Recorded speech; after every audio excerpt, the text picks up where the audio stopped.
자, 오늘은 신약 5번째 사도행전에 대해서 배우겠습니다.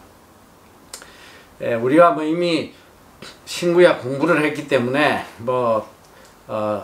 어느 정도 다 알 것 같지만 벌써 다 까먹었어. 보나 마나 몰라요. 신약은 27권이라고 그랬지. 27권. 구약은 39권이고 이 정도는 알겠지. 신약은 27권 중에 앞에 4개가 복음서란 말이야. 복음서. 복음서고 그 다음에 복음서 중간에 있는 것이 역사서, 또 역사서 다음에 있는 것이 서신서, 편지란 말이야. 다 편지.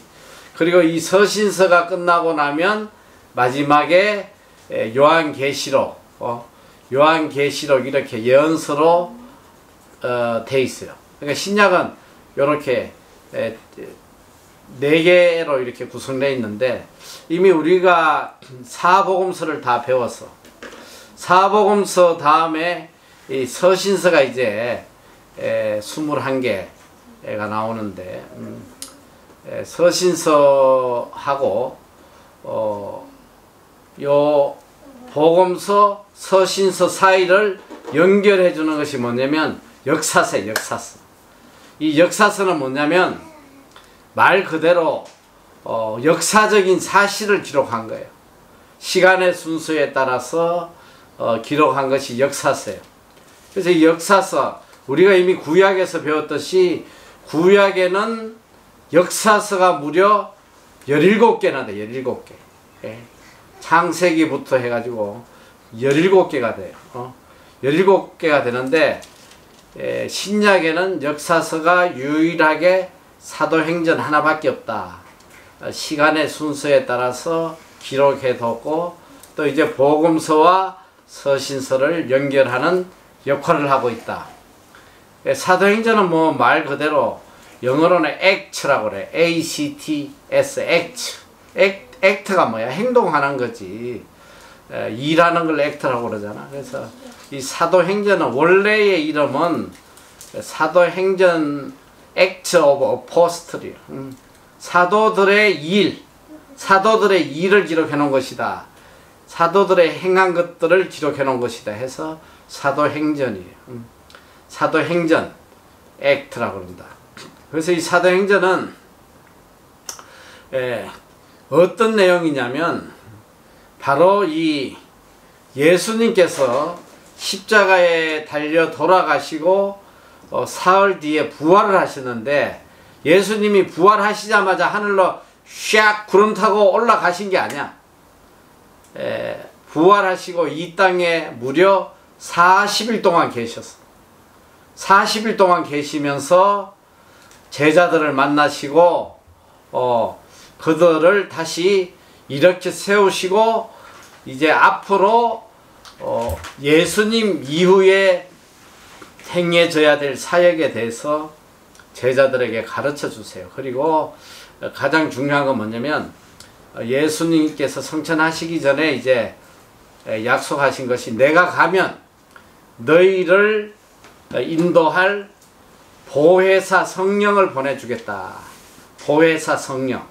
그러니까 성령님이 오시는 거야. 그래서 예수님이 성천하신 이후로 성령 시대가 도래해요.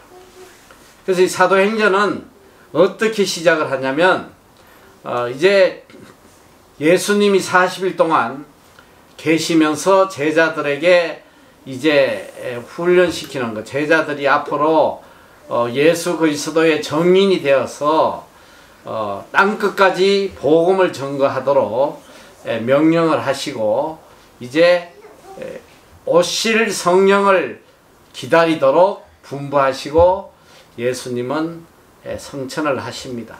그래서 이제 사도행전은 이제 그 부분부터 또 이제 예수님의 12제자 중에 하나 이 가룟 유다가 자살을 한 뒤로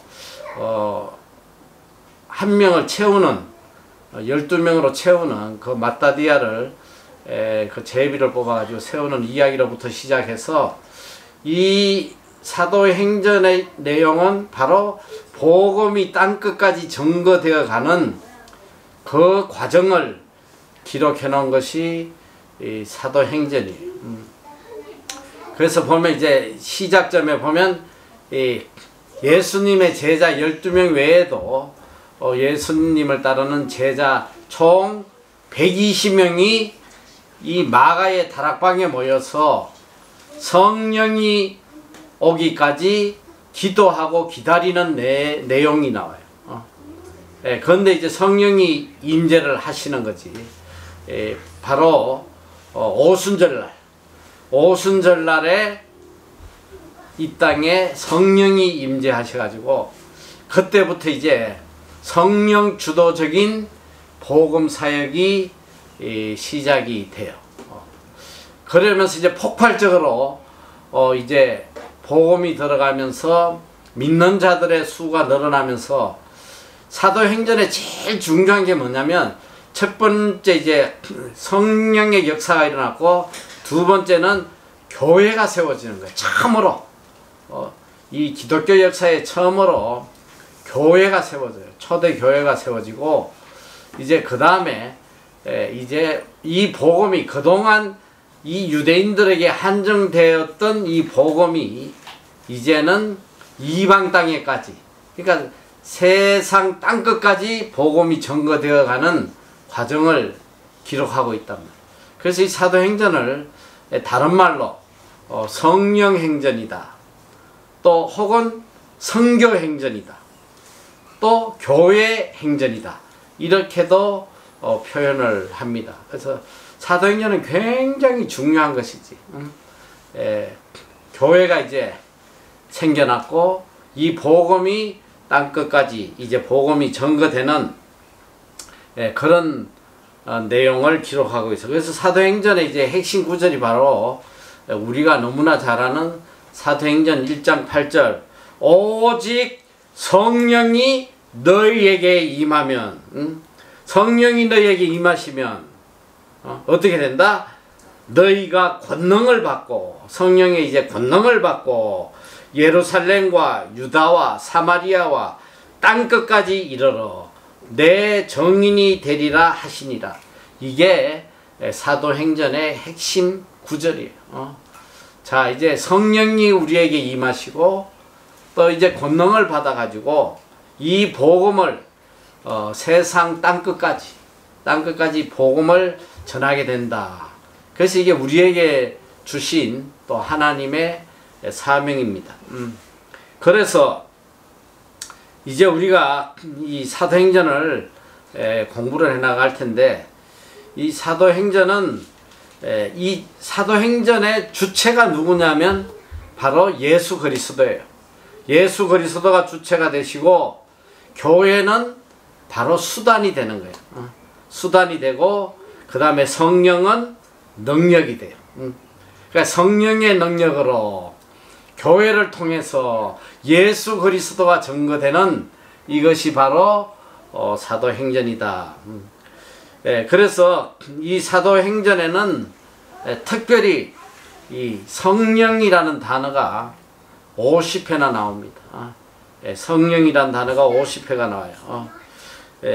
그리고 이제 이 사도행전이 이제 28장까지잖아. 그래서 이제 사도행전 29장은 이제 우리 그리스도인이 서나가야 된다, 이렇게 이야기를 하는데, 사도행전의 구성을 보면 첫째로 예루살렘에서 일어나는 일들이 1장에서 7장까지, 이때는 이제 베드로가 중심이 돼가지고 이 예루살렘 교회를 이끌어가는, 또 초대교회가 태동하는 그런 내용이 나와요. 그리고 이제 이 초대교회가 세워지면서 일어난 것이 핍박이란 말이지. 기성교단, 그러니까 이 유대교인들이 이걸 이단으로 정죄하고 믿는 자들을 핍박하고 잡아 죽이고 옥에 가두고 하니까 이제부터 전부 다 도망을 가.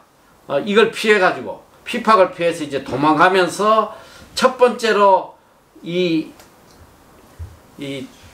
도망을 가면서 복음이 전거되는데, 어디에 정거가 됐냐면 사마리아 땅에 정거가 돼요. 자, 유대 땅과 처음에는 이제 예루살렘 중심이고 이들이 예루살렘에서 핍박을 받고 도망가면서 온 유대 땅과 또 유대 땅 안에 있는 사마리아, 그러니까 우리가 배워서 잘 알잖아. 북쪽은 유대 땅 갈릴리 지역이고 또 중간 지역은 사마리아고 그 아래쪽은 예루살렘인데 예루살렘에서 핍박을 받다 보니까 다 도망가면서 이제 사마리아에도 복음이 들어가고 또 갈릴리 지역에도 복음이 전파되었다. 그래서 1장에서 7장까지 예루살렘, 또 8장에서 12장까지는 유대 땅과 사마리아의 복음이 전거되고 바로 13장에서 28장, 13장은 바로 본격적인 이방 선교가 시작되는 거예요. 바나바와 바울을 중심으로 해서 이방 땅에 선교 여행이 시작되는, 그래. 그래서 이 사도행전은 이 이방 땅까지 복음이 전거되는 마지막 로마까지 기록이 되어 있어요. 자, 그래서 이 교회가 이제 태동되는데, 교회라고 하면 이제 참으로 사도행전에 이제 교회가 태동하는데, 우리가 생각하면 교회 그러면 이 빌딩을 자꾸 생각을 하기가 쉬워. 예배당. 사실은 이 예배당하고 교회는 달라요. 예배당은 worship place야. worshiping place. worship place. 하나님께 예배 드리는 장소가 예배당이고, 성경이 말하는 교회라는 것은 이 건물을 이야기하는 게 아니고 이 그리스도인의 모임을 이야기하는 거예요. 그리스도인의 모임.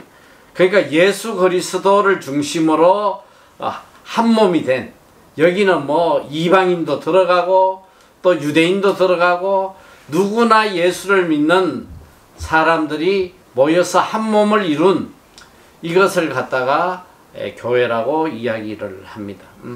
그래서 아까도 이야기했듯이 예루살렘에서 이제 교회가 설립이 되고, 그 다음에 이제 8장부터 12장까지는 흩어진 교회, 이제 도망 다니면서 교회가 흩어지기 시작하는 거예요. 그리고 이제 마지막에는 이제 이방 땅으로까지 확장되는 교회. 그래서 이 사실은 교회의 태동이 언제 시작이 되냐고 하면 바로 성령이 임재하던 그 오순절날, 오순절날 이미 교회가 시작이 된 거예요. 120명이 모여서 그들이 다 한 자리에서 그리스도를 중심으로 한 몸으로 모이게 된 거예요. 거기서부터 이제 교회가 시작이 된다. 그래서 사도행전 2장 1절에는 오순절날이 이미 이름에 저희가 다 같이 한 곳에 모였더라. 여기서 교회의 시발점이에요. 이 사도행전은 이제 30년 기간 동안의 사역을 기록하고 있다. AD 33년 예수님이 성천하신 그 해부터 해서 AD 33년에서 AD 62년까지 AD 62년까지 기록을 하고 있어요. 바울이 로마 감옥에 갇힌 또 거기까지 해서 AD 62년, 그래서 총 30년간의 역사를 기록을 하고 있어요. 이 30년 동안 어떻게 변했냐? 자, 그동안은 유대교였는데 하나님 나라가 유대교에서 기독교로 바뀌는 게 기독교. 요즘 우리가 말하는 기독교. 유대교에서 기독교로 바뀌었다. 또 그리고 그동안 율법 중심의 삶에서 이제는 복음으로 바뀐 거예요. 율법에서 복음으로 전환되는 그 엄청난 역사가 30년 동안 일어났다는 거예요. 자, 그래서 이 아무래도 이 사도행전의 핵심은 성령의 역사예요. 성령의 역사로 인해서 이 복음이 폭발적으로 일어나고 있고, 또 교회도 또 믿는 자의 수도 폭발적으로 일어나고 있습니다. 그래서 사도행전 6장 7절에 보면 하나님의 말씀이 점점 왕성하여 예루살렘에 있는 제자의 수가 더 심히 많아지고 허다한 제사장의 무리도 이 도에 복종하니라. 이 제사장들까지도 이 예수 그리스도의 복음에 복종하는, 이제 좀 뒤에 내가 또 구체적으로 이야기를 하겠지만은, 어쨌든 이 사도행전에 일어난 역사는 뭐냐면, 첫째가 이 믿는 자의 수가 폭발적으로 증가했다는 거, 교회가 폭발적으로 늘어났다는 거. 그리고 이 사도행전에서 놀라운 것은 그동안은 유대 중심의 복음이 이제는 세계 중심의 복음으로 흩어져 나갔다는 거예요. 이 유대인들만의 종교였던 이 유대교가 이제는 전 세계 또 이방인 중심의 기독교로 이렇게 변화되어 가는 역사입니다. 근데 이걸 누가 주도적으로 하셨냐? 이 놀라운 역사의 주체가 누구냐면 바로 성령이에요. 성령께서 주도적으로 이 선교 사역을 이끌어 가신다. 그래서 이 사도행전의 특징이 보면 두 가지 특징을 볼 수 있는데, 첫째는 성장이고 둘째는 변화예요. 첫째 성장. 이 성장은 이제 하나님의 교회가 어떻게 성장되어 가는지, 또 하나님의 나라가 어떻게 확장되어 가는지, 이걸 우리에게 보여주고 있습니다. 첫째, 이 성장은 교인들의 성장인데, 많은 곳에 사도행전에 이 교인들의 수가 증가했다는 내용을 기록하고 있습니다. 2장 47절에 보면 믿는 자들의 수가 날마다 더했다.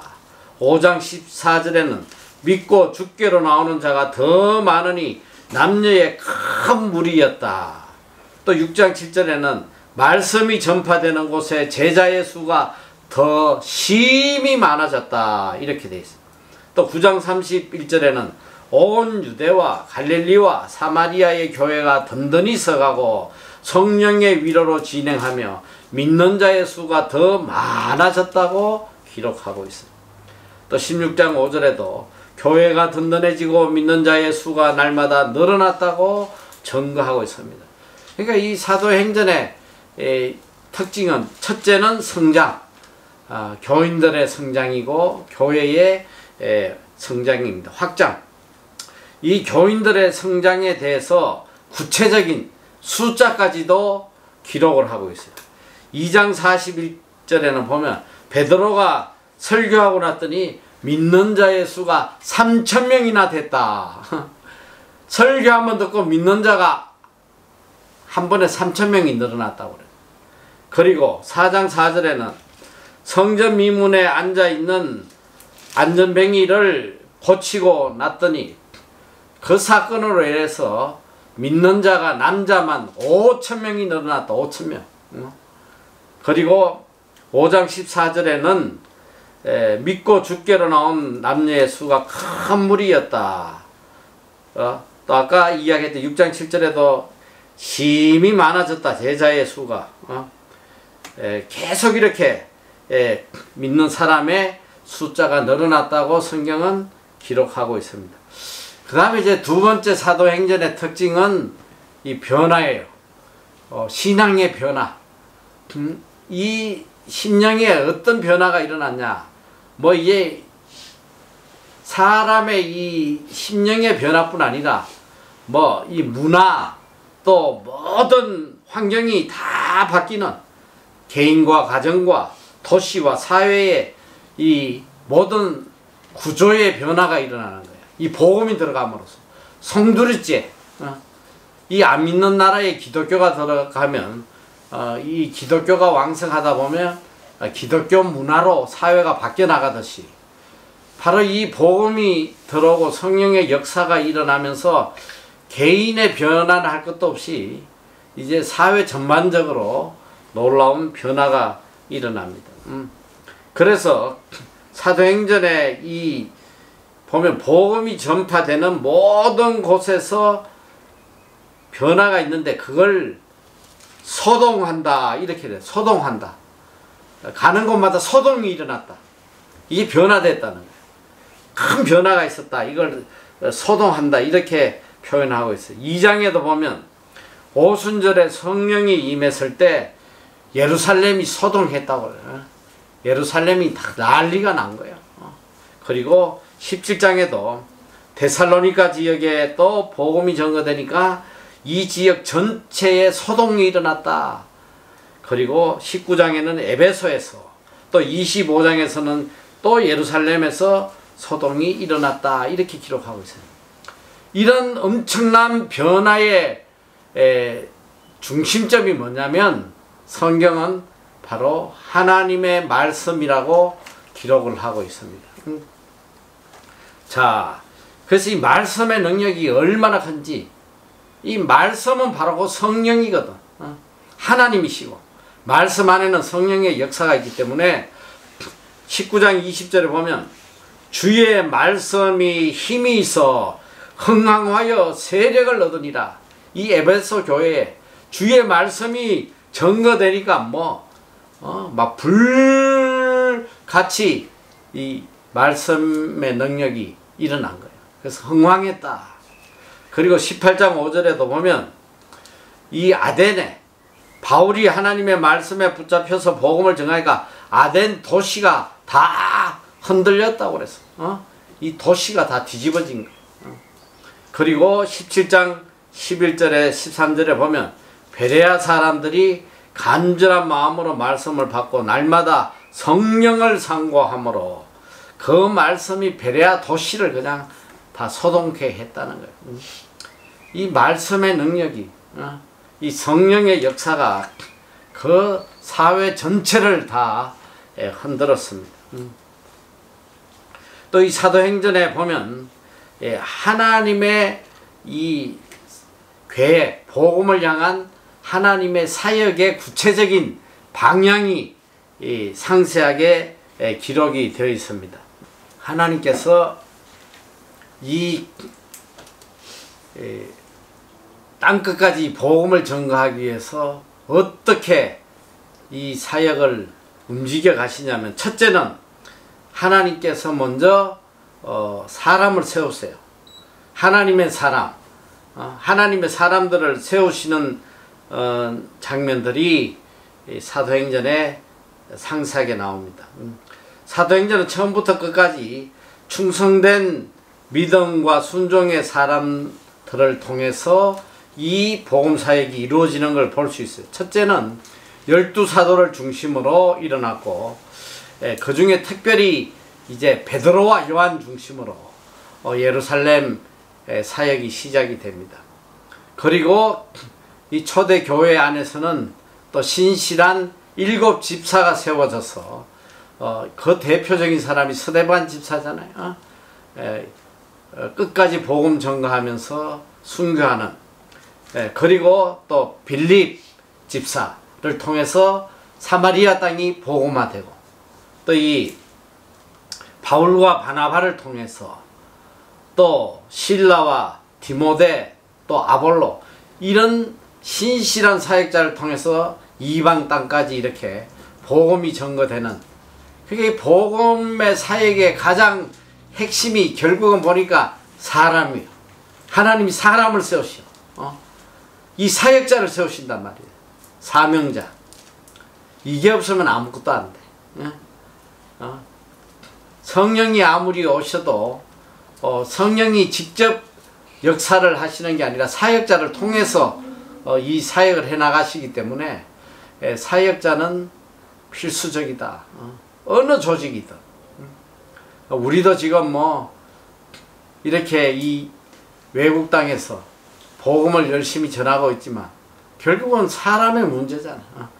우리가 지금 학교를 지금 멈출 수밖에 없는 게 결국은 일꾼이 없으니까 우리 MEC를 키워가지고 사역자를 만들어야지만 이 사역을 진행해 가는데, 그 사도행전도 마찬가지예요. 이제 하나님의 선교 역사가 이제 땅끝까지 이루어가는데 첫 번째 가장 중요한 것이 이 사역자를 세우는 거예요. 하나님께서 신실한 믿음의 종들을 세우셔서 이 사역을 이끌어 가시고 있다. 둘째는 사역자를 세우시고 하나님께서 그들에게 성령을 부어주시오. 성령을 부어서 그들이 이 사역을 감당할 수 있도록 능력과 권능을 주시는 거예요. 권능을 주시오. 그러니까 쉽게 보면 베드로가 어떤 사람이에요? 성령이 임하기 전에 베드로는 아주 쫌팽이 중에 쫌팽이였단 말이에요. 예수님 따라 다닐 때는 그래도 수제자로 뭐 주님 죽을 때까지 주님과 함께 하겠습니다 난리치고 뭐 수제자인 척 하더니만 예수님이 이제 잡혀가서 재판받고 할 때에 여종이 와가지고 너 저 예수 제자냐 했더니 아니라고 막 그냥 그것도 한두 번도 아니고 내가 좋아하는 3번 세 번이나 닭 울기 전에 3번이나 나는 아니라고 막 나중에 막 저주까지 해가면서 내가 예수의 제자면 벼락을 맞아 내가 죽는다 막 이 얼마 쫌팽이요. 그렇게 나약한 인간인데 이제 예수님께서 이제 성천하시면서 이제 그들에게 성령을 약속하셨잖아요. 그러니까 성령이 그들에게 임재하니까 베드로가 어떻게 했어? 대제사장들 앞에 가가지고 막 그냥 예수를 믿어야 된단 말이야. 예수 외에 다른 복음은 없다고 말이지. 죽음을 두려워하지 않고 생명을 내놓고 복음을 전하는 그런 권능을 받았단 말이야. 능력의 사람. 이게 뭐냐면 성령의 역사거든. 성령을 받으면 사람이 한순간에 그냥 180도로 뒤바뀌는 거예요. 바울이든 베드로든 뭐 디모데든 누구든 뭐 이 성령을 받지 않으면 다 한갓 하찮은 인간에 불과한 거란 말이에요. 하나님께서 이 약한 자들을 들어서 오늘 오전 말씀대로 약한 자를 들어서 강한 자를 부끄럽게 하시고 이 약한 자들에게 하나님이 성령을 부으심으로 인해서 이렇게 강한 자가 되도록 하시는 거예요. 자, 하나님은 사람을 세우시고 둘째로 그들에게 성령을 부어주셨다. 성령을 부어주시는데 이 사역자들에게만 부어주신 게 아니야. 예루살렘 교회에 부어주시고 사마리아 교회에 부어주시고 또 고넬료의 가정에 부어주시고 복음의 역사가 일어나는 그 모든 곳에다 성령을 부어주신 거예요. 가정에도 또 교회에도 또 민족에게도 부어주신단 말이에요. 자, 그리고 또 넷째로는 어떻게 했냐면 하나님은 이 모든 이 사역자들에게 또 예수 그리스도를 믿는 모든 믿음의 사람들에게 기도하도록 기도를 통해서 하나님이 역사하시도록 역사하는 것으로 그들을 훈련시키셨어. 그래서 특별히 이 사도행전의 초대교회에 나타난 가장 놀라운 역사가 기도에 집중했다는 거야. 기도로 시작하고 첫 번째가 뭐야? 시작이 기도잖아. 마가의 다락방에서 120명이 모여 기도했다고. 기도로 시작했고 또 초대교회의 교인들이 하루 종일 뭐 했냐? 말씀과 기도로 전무했다. 사도들도 하루 종일 말씀 읽고 기도하고 하나님이 그래서 기도를 훈련시키신 거예요. 기도를 통해서 역사가 일어나도록 하셨단 말이에요. 그리고 넷째로는 또 하나님께서 이 사역자들이 서로 협력하여 일하도록 하셨어요. 성경에 보면 혼자 다니면서 사역한 일꾼들이 이 사도행전에는 나오질 않아요. 다 이렇게 협력하는 거야. 전부 다 사도들이 협력해가지고 서로 같은 목적을 가지고 일하도록 했습니다. 보니까 이 학자들은 이 바울이 선교 이방 땅에 선교했는데 최소 10명에서 12명이 이 팀 사역을 했다 이렇게 기록을 하고 있어요. 뭐 구체적으로 이 인원에 대해서는 안 나오지만 뭐 우리가 이미 사도행전 공부하면서 봤잖아. 바울이 혼자 다닌 적이 어디 있어. 처음에는 바나바하고 또 마태, 우리 마태복음 지었던 마태도 데리고 또 그 다음에 이제 디모데, 뭐 디도, 뭐 바울, 실라, 또 누가, 뭐 수많은 이런 동력자들을 키워서 같이 사역을 했, 팀 사역을 했다. 그래서 하나님께서는 이 사도행전에 모든 일꾼들이 서로 협력해서 하도록 그렇게 하시고, 다섯째는 이 교회 공동체 중심으로 사역을 이루어 나가도록 하셨어요. 자, 교회가 이제 단지 믿는 사람의 모임이 아니라 교회는 하나님의 일꾼들이 모이는 곳이 교회예요. 하나님의 일꾼들이.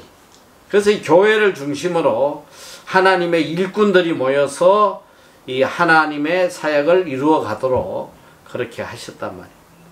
그리고 여섯째는 특별히 말씀 중심 훈련을 시키면, 말씀. 가는 곳마다 말씀을 가르친 거야. 집중적으로. 이 하나님의 말씀을. 그러니까 이 바울이 이방 땅에 가서 주로 한 게 뭐냐면 말씀 강론이야, 강론. 사람들을 모아놓고 전부 다 말씀을 가르치는. 말씀. 이 말씀을 전거할 때에 성령의 역사가 일어나는데, 지금 오늘날 교회의 제일 큰 문제가 교회 안에 말씀이 없어. 교회 안에 말씀이 없단 말이야. 지금 이게 너무너무 안타까운 거예요. 우리는 그래도 이 MEC 6개월 동안 그래도 뭐 깊이는 못 들어가도 창세기부터 요한계시록까지 한번 뼈다구라도 이렇게 훑고 지나가잖아. 어떻게든 이 하나님의 말씀이 중심이 돼야 되는데, 오늘날 교회가 말씀 중심이 아니에요, 지금. 그러니까 교회가 힘이 없어요. 능력이 없단 말이야. 성령이 역사하지 아니에요. 오늘날 교회는 뭘로 움직이냐? 프로그램으로 움직여, 프로그램. 사람 비위에 맞는, 사람 즐겁게 하는, 사람 끌어모을 수 있는 프로그램이 주가 돼가지고 움직이기 때문에 이 초대교회처럼 이런 성령의 역사가 일어나죠.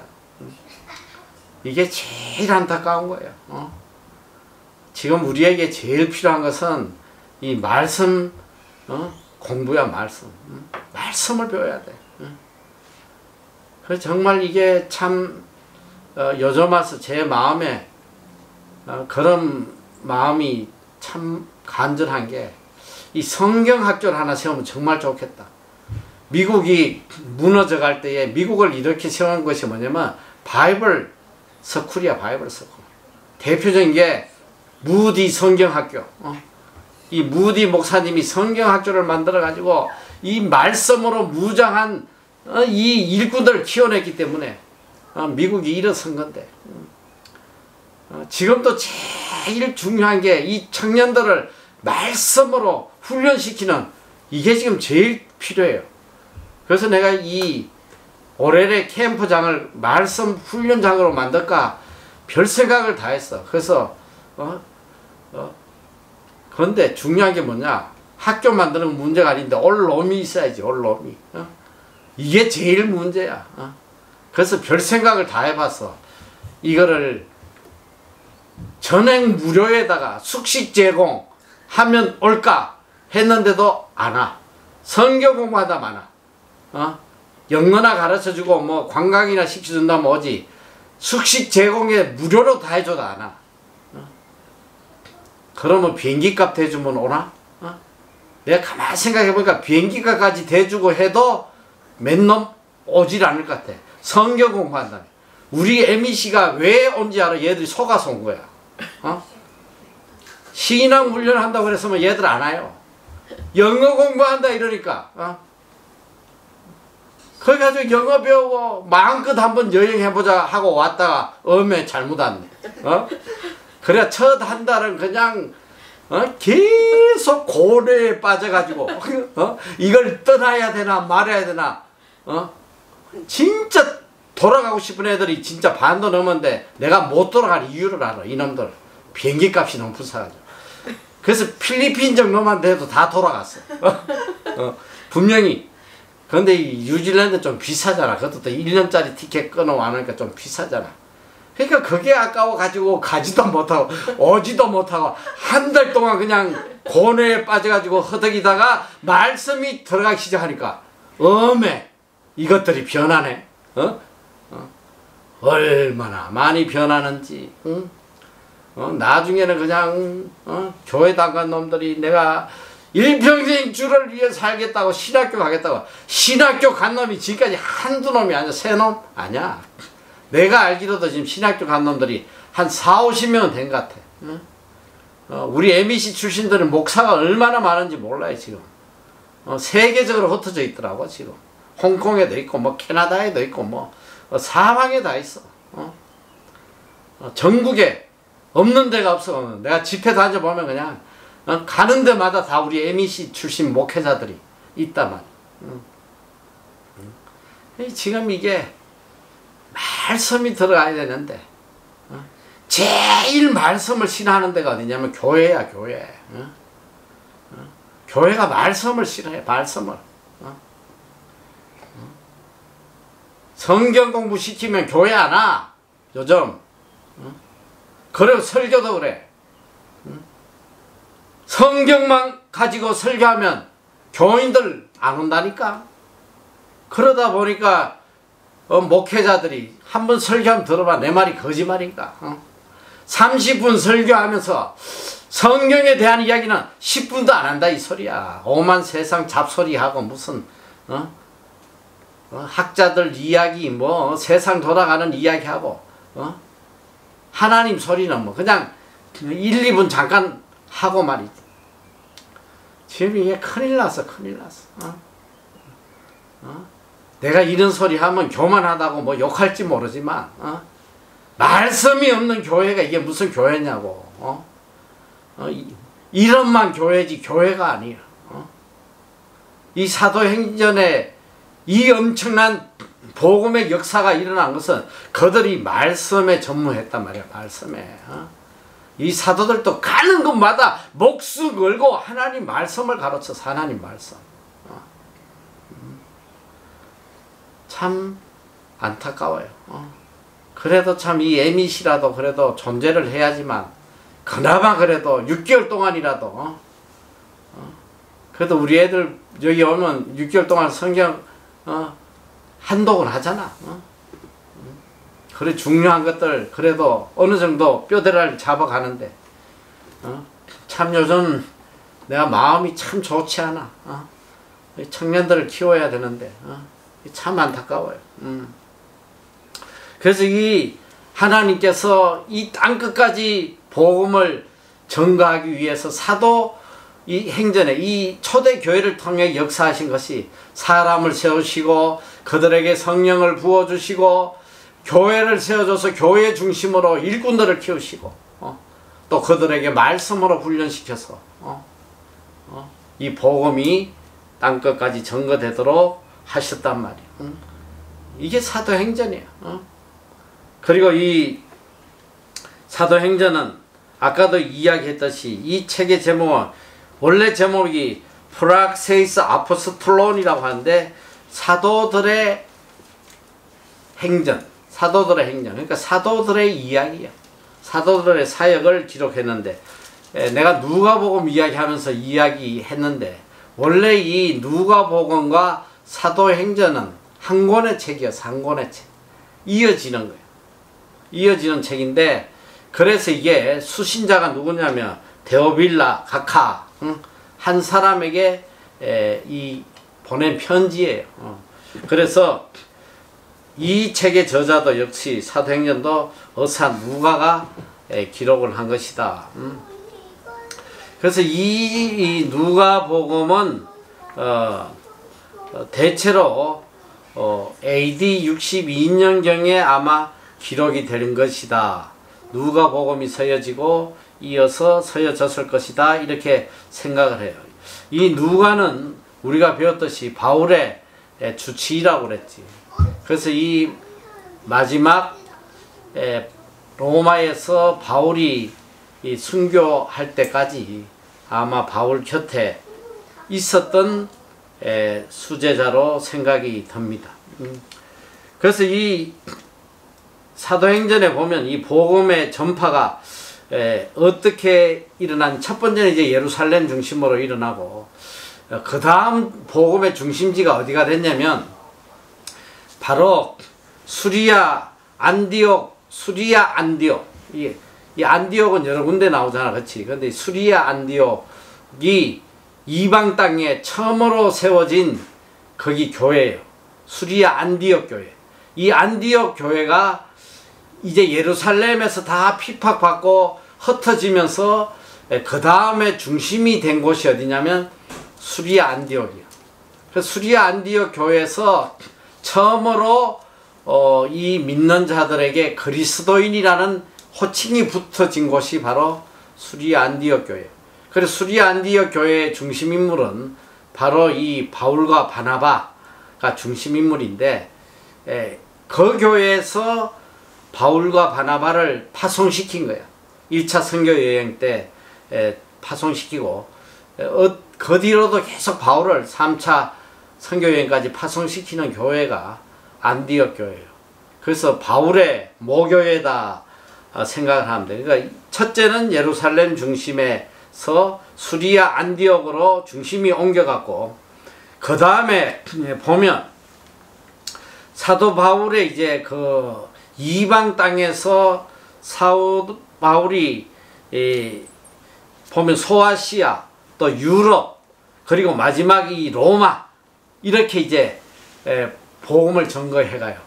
근데 가만 보면 이 바울의 3차 선교 여행까지 보면 이방 땅에서 가장 선교 중심적 역할을 한 것은 에베소였던 것 같아. 에베소에서 가장 오래 머물면서 거기에서 강론을 하고, 또 지리적으로 에베소가 소아시아의 중심 역할을 했기 때문에 거기가 그 다음 선교 중심이 되었다. 그리고 이제 그 다음에 이제 물론 이제 그리스 쪽으로 내려가서 이 고린도 교회, 고린도 쪽에서도 그가 머무르면서 선교 중심 역할을 했어요. 그럼 마지막으로 그의 선교 중심지는 로마였어. 로마에서 마지막 순교를 하기 때문에 거기가 마지막 중심지였다 생각이 듭니다. 그래서 이 사도행전의 이제 기록 목적은 보면 이 구약의 예언이 이 예수님을 통해서 또 성령으로 이루어져 가는 것을 알리기 위해서 기록이 되었어요. 그러니까 이미 이 사도행전에 일어날 이 성령의 모든 역사들이 구약의 선지자들로부터 계속 예언되어 왔던 것이란 말이에요. 예언되어 왔던 그것이 이 사도행전에 그대로 성취되는, 성령에 의해서 성취되는 그것을 우리가 볼 수 있고, 그 다음에 예수 그리스도가 그리스도임을 증거하는 거기에 기록 목적을 두고 있다. 또 둘째는 성령께서 그리스도의 몸된 교회를 세우는 것을 세우는 것으로 그리스도의 언약이 성취된다. 예수 그리스도의 몸인 교회가 성령에 의해서 이루어져 가는 것이 바로 구약의 언약의 성취. 이미 구약에 말씀하셨던 그 언약이 성취되는 그리고 또 다음에 이 교회가 세워져서 교회를 통해서 이 복음이 증거되고 최후의 승리를 이루는 이 모든 구약의 예언들이 사도행전을 통해서 완성돼 가는 이것을 알리기 위한 목적이다. 그리고 이제 사도행전에 나타난 하나님의 섭리는 바로 예수 그리스도만이 유일한 인류의 구원자이심을 선포하는 거예요. 그리고 또 교회를 통해서 예수 그리스도의 몸된 교회를 통해서 이 복음의 역사가 땅끝까지 이루어져 가는 거. 이 하나님의 섭리를 우리에게 보여주고 있단 말이지. 시간이 많이 가서 빨리빨리 하고 이제 넘어갈 텐데,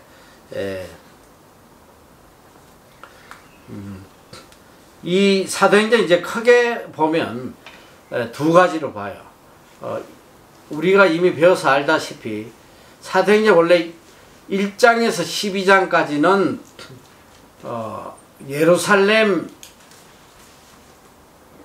중심이고 또 예루살렘 유대인들 복음을 들은 유대인들 중심으로 이루어져 가는 그런 복음의 역사를 기록해 놓은 것이 12장에 여기에 중심 인물은 베드로야. 그리고 또 이제 그 안에 물론 7장이나 이런 데 뭐 바울의 핵심이라든가 이런 내용들이 쭉 있는데 분명하게 구분되는 것은 이제 13장부터 28장까지는 바울이 중심 인물로 돼서 이방 땅의 복음이 전거되는 거예요. 이렇게 크게 두 개로 구분이 되는 거예요. 그래서 1장에서 12장까지는 예루살렘 중심의 이제 교회의 탄생에 대한 내용이고 13장에서 28장까지는 이제 선교 중심의 사역을 기록해 놓은 내용이다. 이렇게 크게 두 가지로 우리가 분리해서 보면 돼요. 자, 그래서 이 뭐 구체적으로 그 안에 어떻게 돼 있는 내용은 시간이 없어서 일단 내가 넘어가고, 이 사도행전이 우리에게 들려주시는 내용은 뭐냐면, 사도행전 읽다 보면 참 애매모호하게 끝나. 사도행전이 28장에서 보면 뭔가 이게 뚜렷한 결론이 없이 그냥 바울이 이제 로마 땅에 들어가서 복음을 증거하고 하는 그 내용으로 이제 끝이 나버려요. 그 뒤에 뭐 어떻게 되는지 그걸 몰라. 그래서 이제 많은 분들이 그래요. 사도행전 28장까지는 이제 바울이 복음을 증거한 것인데, 그러니까 사도행전 전체가 보면 베드로와 바울 두 사람이 중심인물로 이 복음을 땅끝까지 증거해 나가는데, 사도행전의 초점은 베드로나 바울이 아니고 이 복음의 역사가 하나님 중심으로 땅끝까지 증거되는 거기에 초점이 맞춰지도록 그렇게 마무리가 그렇게 되었다, 이렇게 보고 있어. 바울로서 사역이 끝이 맺어져 있으면 거기서 끝이 나는 건데, 그게 아니고 이제 거기서부터 베드로와 바울을 거쳐서 그 뒤에 목선 누구냐면 바로 오늘 우리란 말이야. 그리스도를 믿는 하나님의 백성들이 해야 될 사명을 남겨준 거야. 그래서 이 사도행전 29장은 오늘 우리 믿음의 사람들이 서내려가야 될 사역이다. 이렇게 이야기를 합니다. 그래서 결국은 사도행전이 우리에게 들려주는 건 뭐냐면, 이 복음이 땅끝까지 증거될 동안 우리가 이 사역을 감당해야 된다는 거예요. 베드로가 했던 거, 바울이 했던 거 이어서 주님 오시는 그날까지 우리가 이 사도행전의 사역을 이끌어 가야 될 자들이다. 이걸 우리에게 들려주는 말씀이에요. 그래서 우리가 가슴에 품어야 돼. 야, 바울이 했더니, 베드로가 했더니, 또 수많은 초대교회 교인들이 했던 그 복음의 역사를 내가 이어서 주님 부르시는 날까지 이 선교 사명을 감당해야 되겠다. 이걸 가슴에 새기는 것이 이 사도행전의 목적입니다. 시간이 많이 흘러서 내가 여기까지 하고 이제 사도행전의 만화를 또 지금부터 이어서 볼 텐데 일단 기도하고 마치고 사도행전 개요를 보도록 하겠습니다. 사랑의 하나님 감사합니다.